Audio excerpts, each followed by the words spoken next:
Admiral Zexthor adjusted his chitinous armor as he gazed through the viewport of the flagship Crimson Dominion. Behind him stretched the greatest armada the Keltharian Empire had ever assembled, 12,000 warships bristling with plasma cannons and void torpedoes, their hulls gleaming like obsidian daggers against the starfield. "Admiral," chirped his aide, Lieutenant Vexmar. "Long-range sensors confirm the target system. Third planet from the star, blue and green, teeming with primitive life.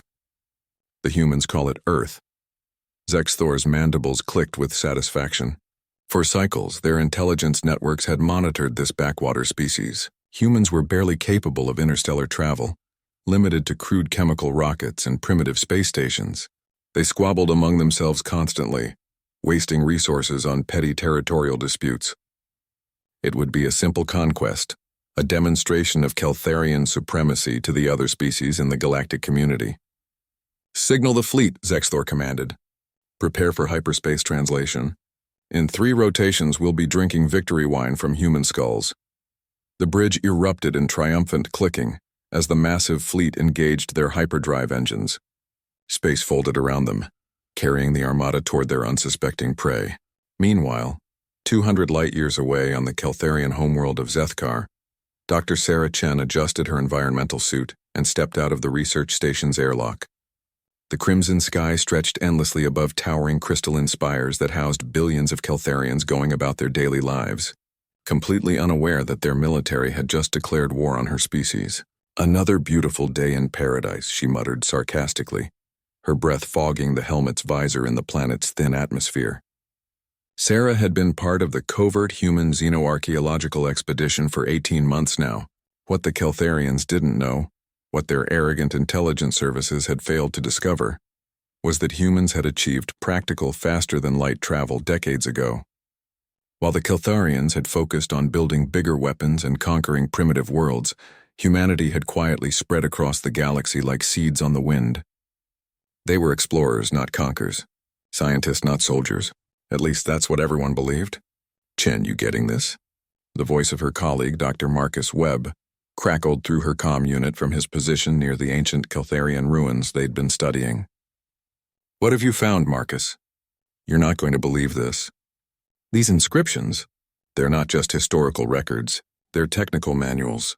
The Keltharians have been sitting on quantum tunnel technology for millennia, but they never developed it. They were too focused on conventional weapons." Sarah's eyes widened. Quantum tunnel technology could revolutionize human space travel, making their current FTL drives look like horse-drawn carriages. But as she processed the implications, her wrist communicator buzzed with an urgent message from Earth. "All covert operatives, priority Alpha alert. Keltharian invasion fleet en route to Earth. Estimated arrival 72 hours. Operation Checkmate is now active. Repeat, Operation Checkmate is active." Sarah's blood ran cold. Operation Checkmate. The contingency plan no one ever thought they'd need. For decades, human intelligence had been placing research teams and cultural exchange students on dozens of potentially hostile worlds. What appeared to be peaceful scientific missions were actually sleeper cells, equipped with the most advanced human technology and positioned at critical infrastructure points. The Keltharians thought they were invading a primitive world. They had no idea that hundreds of humans were already walking among them on their homeworld, armed with tools that could cripple their civilization. Sarah activated her secure channel. "All operatives, this is Chen. Confirm positions. Webb here. Positioned at the central power grid. Rodriguez reporting. Orbital defense platform infiltrated. Kim standing by at the planetary communication array. Jackson ready at the space elevator hub."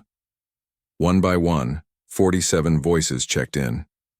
47 humans who had spent months or years earning the trust of Keltharian colleagues, learning their language, understanding their culture, and most importantly, mapping their infrastructure. "Remember," Sarah transmitted, "we're not here to destroy their world. We're here to save ours. Minimal casualties, maximum disruption. Make them understand that attacking humanity was a mistake they'll never want to repeat." As Admiral Zexthor's fleet dropped out of hyperspace at the edge of Earth's solar system, klaxons began blaring across Zethkar. The planet's power grid flickered and died. Orbital defense platforms turned their weapons toward the surface instead of space. Communication arrays broadcast the same message across every frequency. Surrender terms in perfect Keltharian, transmitted from the humans they'd unknowingly hosted for years. Citizens of the Keltharian Empire, Sarah's voice echoed across their homeworld. Your fleet threatens our home. We respond not with violence, but with a demonstration. We have lived among you. We have learned from you. We have found you to be a proud and noble people who deserve better than the tyrants who send you to die in pointless wars. On his flagship, Admiral Zexthor received the transmission with growing horror. How was this possible? How had the primitive humans infiltrated their homeworld? How long had they been there? Sir, his aide whispered. Incoming message from High Command on Zethkar. The hologram that appeared showed the Keltharian High Chancellor, his proud crest now drooping in defeat. Admiral, abort the mission. Return home immediately. The humans. They're everywhere. They could have destroyed us, but instead they've offered terms. Honorable terms. Zexthor stared at the blue marble of Earth floating peacefully in the void, then at his massive fleet of warships that suddenly seemed laughably inadequate. The humans hadn't just outmaneuvered them tactically, they'd outthought them strategically by decades. As his fleet began the long journey home, Zexthor couldn't help but feel a grudging respect for the species he'd so gravely underestimated. Perhaps there was wisdom in exploration over conquest, in understanding over domination. The humans had won without firing a single shot, and in doing so, they'd taught the Keltharians a lesson that would echo through the stars for generations to come. Never underestimate the species quiet enough to walk among you unnoticed, and wise enough to choose peace over annihilation, when victory was already theirs.